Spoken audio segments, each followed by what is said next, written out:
विमल, पोलो, जोबा केसरी, हर पल मनाओ केसरी त्योहार। ये बिल्डिंग एक वक्त में मोकामा और बिहार का शान हुआ करती थी। यहाँ से राष्ट्रकवि दिनकर इन्हीं स्कूलों में पढ़कर शिक्षा लिए थे। 10th पास किया था इन्होंने। मैट्रिक था उस समय, मैट्रिक शिक्षा थी। हाँ। मैट्रिक पास किया उन्होंने डॉक्टर रामधारी सिंह दिनकर, राष्ट्रकवि दिनकर जी। कौन सा साल होगा वो? साल एग्जैक्ट तो याद नहीं है। अच्छा, ठीक है। और आपको दूसरी जानकारी मैं देता हूँ हाँ। कि जिम कॉर्बेट भारत प्रसिद्ध हाँ। जिम कॉर्बेट भारत प्रसिद्ध शिकारी हाँ। 30 वर्षों तक हाँ। ट्रांसशिपमेंट ऑफिसर के रूप में मोकामा घाट में थे। अच्छा। और यही मोकामा घाट में उनका निवास था। माई इंडिया उन्होंने किताब लिखी।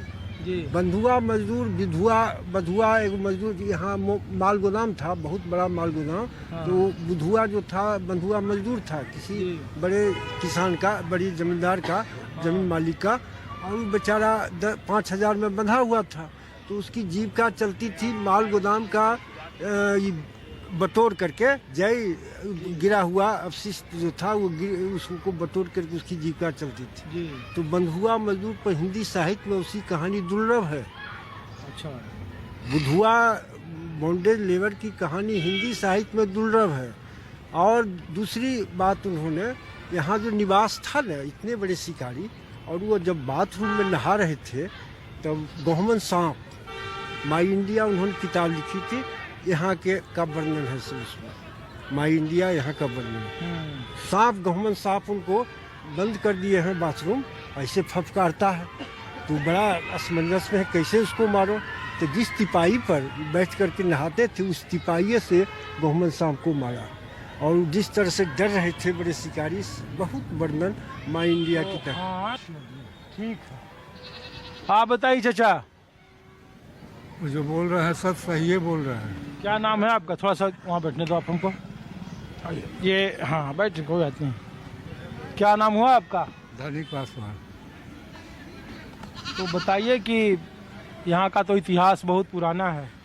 सही है। तो इस बार के चुनाव में तो लोग इतिहास भूल गए। अभी तो वर्तमान में लोग कह रहे हैं कि देखिए चुनाव आचार संहिता में हाँ मर्डर हो गया, वो जेल चले गए, उनकी गिरफ्तारी हो गई। यहाँ रोड शो दोनों पार्टी प्रत्याशी कर रहे हैं। तो इस बार के चुनाव में क्या असर है, या यहाँ के चुनाव को कैसे देख रहे हैं आप लोग? हम तो बहुत दिन से देख रहे हैं। यहाँ 20 साल से कुछ नहीं होता है। आज तक 10 रुपया तक के खर्चा नहीं किए। अभी लंबा भाषण दे रहे हैं। तो यहाँ के जनता कोई वोट नहीं वाला नहीं है।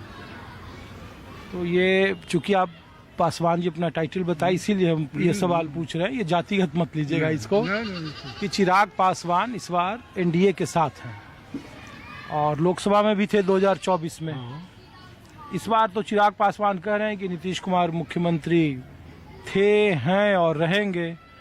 तो मोकामा में जो चिराग पासवान का, बहुत सारे पासवान बस्तियों में हम लोग गए, तो उनका असर है या फिर आप लोग लोकल पर? यहाँ कोई असर नहीं उनका है। यहाँ जैसे लालटने छाप का असर है। अच्छा, ये पूरे बिहार में लोग देखेगा, कहेगा कि एक बुजुर्ग आदमी जो पासवान समुदाय से हैं और वो कह रहे हैं कि नहीं चिराग पासवान। कहने से क्या होगा? कहने से खुद उनका हमारे प्रति जो मन है वही न करेंगे। उनके कहने से क्या होगा? तो लोग तो ये भी कहता है कि जब जब अनंत सिंह जेल जाते हैं तब तो वो चुनाव और ज्यादा वोटों से जीतते हैं। अब तो देखने की चीज है। अब समय आ गया। हमको तो अंदाज है कि उन्हें अभी आगे में कोई सवाल ही नहीं न। कहा है उनका वोट ज्यादा टाले में, और टाले में वो बिगड़ गए। तो यहाँ से कहाँ मिलेगा उनको अपना वोट? और टाल में ये पीयूष प्रियदर्शी भी तो हैं जो जन सुराज से हैं। हाँ, तो मतलब थोड़ा बहुत वोट लेंगे, बाकी ही लेंगे वोट।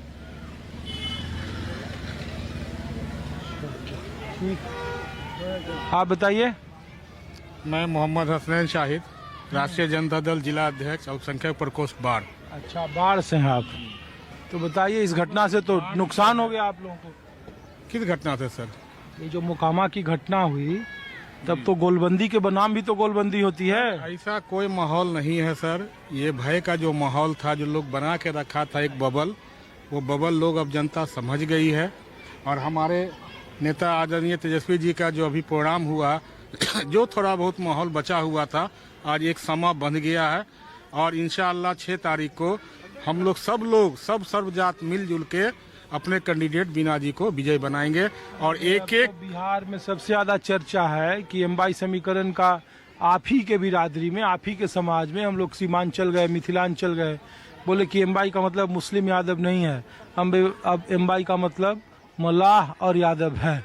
लोगों ने कहा 18% वाले को ऐसे छोड़ दिए, 2% को डिप्टी सीएम बना दिए। मैं इसीलिए सवाल पूछ रहा हूँ, मोकामा के संदर्भ में नहीं, कि चूंकि आप जिस समाज से आते हैं, जिसके आप अध्यक्ष हैं, उनके लिए मुश्किल है जमीन पर कि आपका वोट बंट न जाए या फिर गोलबंद है।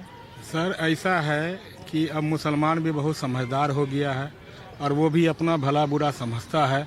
एक ओवैसी जी के चिल्लाने से जो बिहार का मुसलमान है वो उनके कहने से कहीं नहीं जाएगा, ये हकीकत है। इन इलाकों में उनका प्रभाव नहीं है, लेकिन जैसे दरभंगा में, सीमांचल में तो 5 सीट पिछली बार जीत गए। सर हमारा यहाँ जन्म स्थल है, लेकिन हमारे बाप दादा जो थे वो दरभंगा के थे। अच्छा, ठीक ना, सिंहवाड़ा ब्लॉक कटासा गांव, वहाँ हमारा अपना घर हुआ है, जाले में हमारी रिश्तेदारी है, हर जगह हम लोगों का है, हर जगह हम लोग जाते हैं, बात होती है। मुसलमान बहुत समझदार हो गया है और ये जो अभी समय है हम मुसलमानों के लिए, ये समय आपस में बंटने का नहीं है, ये समय है अपना वजूद बचाने का। ये लड़ाई जो है ये अपने वजूद बचाने की लड़ाई है। और अगर इस बार अगर नहीं लोग संभलेंगे तो आने वाला भविष्य बहुत खराब होगा यहाँ के लोगों के लिए। बताइए, आप भी आरजेडी समर्थक हैं? मैं मोहम्मद सोहेल, प्रखंड महासचिव। तो सब लगता है कि समर्थक ही रैली स्थल पर हम आ गए हैं। तो क्या स्टूडेंट हैं? बताइए क्या है माहौल? माहौल है यहाँ पे लालटेन छाप, इसीलिए तो बोल रहे हैं कि सब एक ही समर्थक है। तो ऐसा थोड़ी होता है कि हम आपका समर्थक, हमें मोहर लगा हुआ है कि हम आरजेडी को वोट देंगे। जो अच्छा काम करेगा, हमको अबरी चाहिए परिवर्तन।